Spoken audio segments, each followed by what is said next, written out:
Swara kok iso galur. Digawe galur nggih Pak nggih. Iki sing apik sone kok. Oh, sone to? Sone. Tenan kuwi. Tenan iki sone. Dudu suarane. Suarane kuwi gur sebagai pelengkap. Waduh. Iki sound system SM. SM saking pundi, Mas? Saking griya. Ya bener. Griyane kuwi ngendi, Met? Lor kono. Oh, lor kono. Lor kono. Iya. SM itu adalah singkatan dari son apa Mas? Sak munimu. Iya. Sik. Iki dadi sak munimu. Dek wingi nek dol kono ki beda ki artine. Bedane apa? Pokoke enek mul-mul ngono lho. Apa Mas? Oh. Apa? Asline. Asline sapa? Surat Mulyanto sakmunine. Oke men kok gur SM kok. Lha ya dadi loro, Dek. SM ki pirang-pirang iki mlaku 7 kok. Oh. Wajakne. SM. Surat Mulyanto sakmunine. Slumun selamat.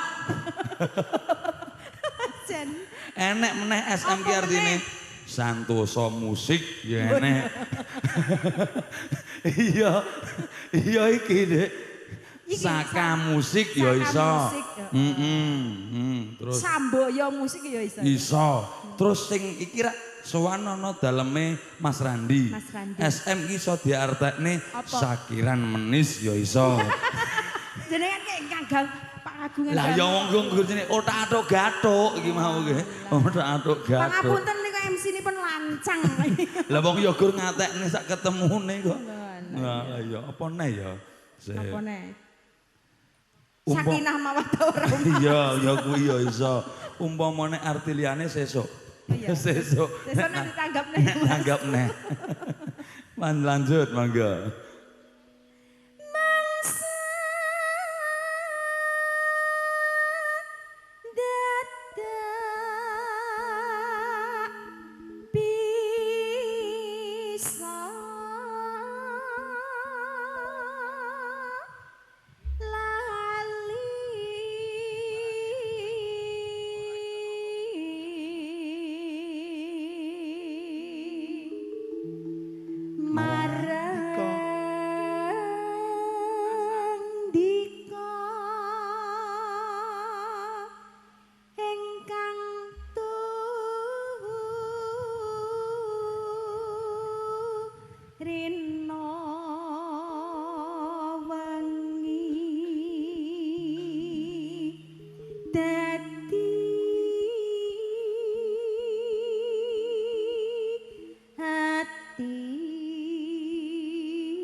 Nyumanggaken Mbak Fitri lelanganipun Gamipun Rukun Agawe Santoso. Rukun Agawe Santoso. Santoso musik. Iya. Oh iya. Santoso. Kan ya tak jumboke karuan ku mau SM. SM iki mau ya. Iya. Mangga.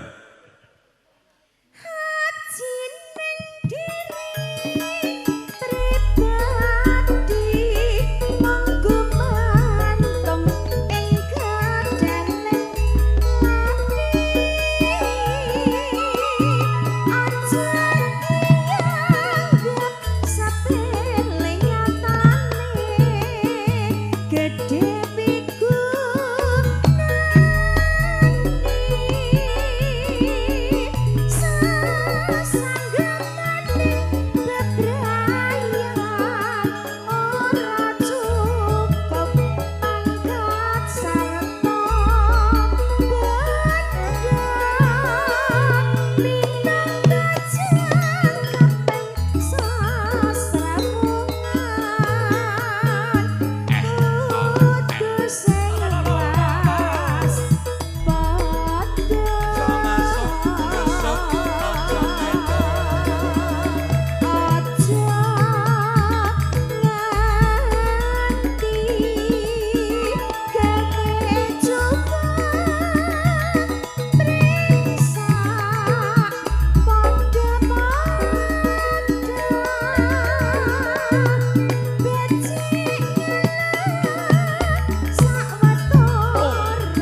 gawe santosa sampun katur Mas.